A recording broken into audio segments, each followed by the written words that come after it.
आज हम आपके साथ एक ऐसे भयानक और शर्मनाक मामले पर नजर डालने जा रहे हैं जिसे सुनकर आपके रोंगटे खड़े हो जाएंगे।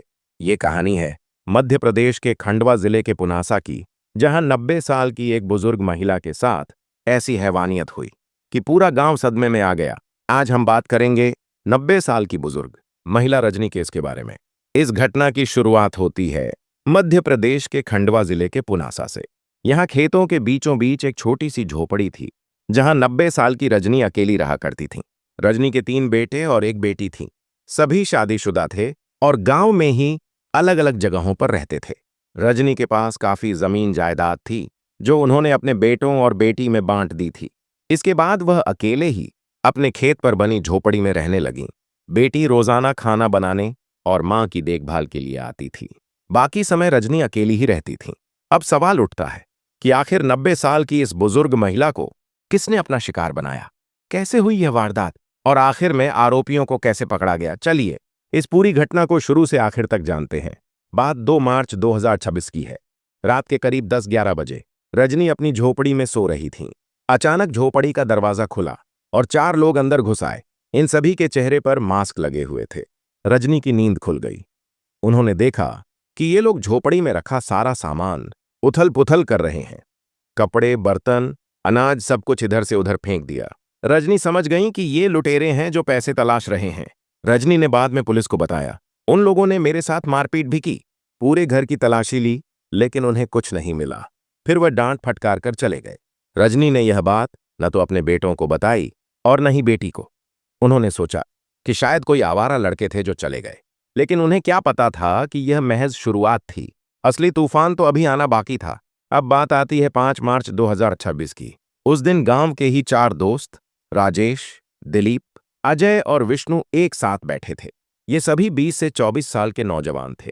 इनका ज्यादातर समय शराब पीने, जुआ खेलने और मोबाइल पर गंदे वीडियो देखने में बीतता था।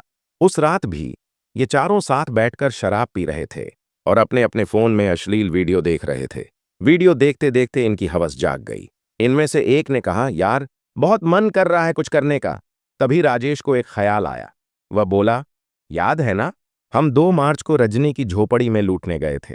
वह अकेली रहती है, कोई नहीं है उसके पास। बूढ़ी है तो क्या हुआ, कर लेते हैं उसी के साथ। यह सुनकर बाकियों की हवस और बढ़ गई। उन्होंने प्लान बनाया कि इस बार चेहरे पर मास्क लगाकर जाएंगे ताकि पहचाने न जाएं, और फिर जो करना है करेंगे। 5 मार्च की रात करीब 12 बजे ये चारों मास्क लगाकर रजनी की झोपड़ी में पहुंच गए। रजनी गहरी नींद में सो रही थीं। अचानक दरवाजे के खुलने की आवाज से उनकी नींद खुली। उन्होंने देखा कि वही 4 लोग फिर से आ गए हैं जो 2 मार्च को आए थे। इस बार ये लोग सिर्फ लूटने नहीं आए थे, इनका इरादा कहीं ज्यादा शैतानी भरा था। रजनी ने पुलिस को बताया, उन लोगों ने मुझे मेरी ही चारपाई पर हाथ पैर बांध दिए, फिर एक एक करके मेरे साथ गलत किया। मैं चीखना चाहती थी, लेकिन मेरी आवाज नहीं निकल रही थी। उन्होंने मेरे मुंह पर कपड़ा भी नहीं बांधा, क्योंकि उन्हें पता था कि इतनी रात को मेरी आवाज कोई सुनेगा नहीं। इतनी हैवानियत के बाद भी इनका पेट नहीं भरा। रजनी के घर में आटा रखा था। उनमें से एक ने आटा गूंथा, सब्जी बनाई, परांठे बनाए, फिर वहीं बैठकर खाना खाया, शराब पी और फिर से रजनी के साथ हैवानियत की। पूरी रात यह सिलसिला चलता रहा। सुबह होने को आई तो इन लोगों ने सोचा कि अगर रजनी जिंदा रही तो पुलिस को बता देगी, इसलिए इन्होंने रजनी की हत्या करने का प्लान बनाया। 6 मार्च की सुबह करीब 5 बजे ये चारों रजनी को चारपाई समेत उठाकर बाहर लाए। पास में ही एक कुआं था। इनका प्लान था कि रजनी को चारपाई समेत कुएं में फेंक देंगे ताकि कोई सबूत न बचे। लेकिन जैसे ही ये झोपड़ी से बाहर निकले, उन्होंने देखा कि दूर दूर तक किसान अपने अपने खेतों पर जा रहे हैं। थोड़ी चहल पहल शुरू हो गई थी। ये लोग घबरा गए। उन्होंने रजनी की चारपाई वहीं बाहर छोड़ दी और खुद भाग निकले। अब किसान खेतों पर जा रहे थे। उनमें से एक की नजर रजनी की झोपड़ी के बाहर पड़ी। उसने देखा कि रजनी चारपाई पर पड़ी है, लेकिन उनके कपड़े अधूरे हैं। नीचे की सलवार अलग पड़ी है, प्राइवेट पार्ट से खून बह रहा है, वह तड़प रही हैं। उस किसान ने तुरंत दूसरे किसानों को आवाज लगाई। भीड़ इकट्ठा हो गई। किसी ने रजनी की बेटी को सूचना दी। बेटी भागी भागी आई और उसने मां के कपड़े ठीक किए, मां को होश में लाने की कोशिश की, पानी डाला। बेटी को पहले लगा कि शायद मां के पीरियड्स आ गए होंगे या गिर गई होंगी, लेकिन जब मां ने बताया कि रात क्या हुआ तो बेटी के पैरों तले जमीन खिसक गई। बेटी ने तुरंत रजनी को पास के क्लिनिक ले जाया। डॉक्टर ने जब रजनी से बात की तो उन्होंने बताया कि 4 लड़कों ने उनके साथ रात भर दुष्कर्म किया। डॉक्टर ने तुरंत पुलिस को सूचना दी। पुलिस मौके पर पहुंची। रजनी को पहले पुनासा के अस्पताल ले जाया गया, फिर खंडवा रेफर कर दिया गया। उनकी हालत बेहद गंभीर थी। प्राइवेट पार्ट में गंभीर चोटें थीं, खून बह रहा था। पुलिस ने रजनी के बयान लिए। रजनी ने बताया कि उन्होंने एक लड़के का नाम सुना था, राजेश। बस इतनी ही सुराग थी पुलिस के पास। पुलिस ने गांव में मुखबिर लगाए। पता चला कि राजेश नाम का एक लड़का है जिसे शराब और जुए की आदत है। पुलिस ने उसकी लोकेशन ट्रेस की और उसे हिरासत में ले लिया। सख्ती से पूछताछ की गई तो राजेश टूट गया। उसने बताया कि उसके साथी हैं दिलीप, अजय और विष्णु। उसने पूरी घटना कबूल कर ली। राजेश ने बताया, हम लोग 2 मार्च को लूटने के लिए गए थे। कुछ नहीं मिला तो चले आए। फिर 5 मार्च को हम सब बैठे थे, गंदे वीडियो देख रहे थे। वीडियो देखकर हमारे मन में ख्याल आया कि क्यों ना रजनी के साथ किया जाए। बूढ़ी है तो क्या हुआ, औरत तो है। इधर पुलिस ने चारों आरोपियों को गिरफ्तार कर लिया। उधर खंडवा अस्पताल में रजनी का इलाज चल रहा था, लेकिन उम्र 90 साल थी। इतनी बर्बरता झेलना उनके बस की बात नहीं थी। इलाज के दौरान ही रजनी ने दम तोड़ दिया। रजनी की मौत से पूरे गांव में मातम छा गया।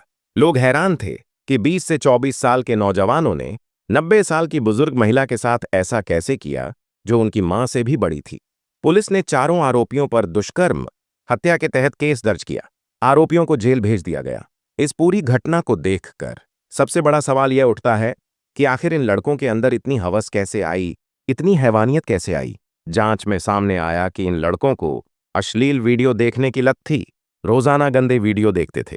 देखते देखते उनके दिमाग पर हवस सवार हो गई।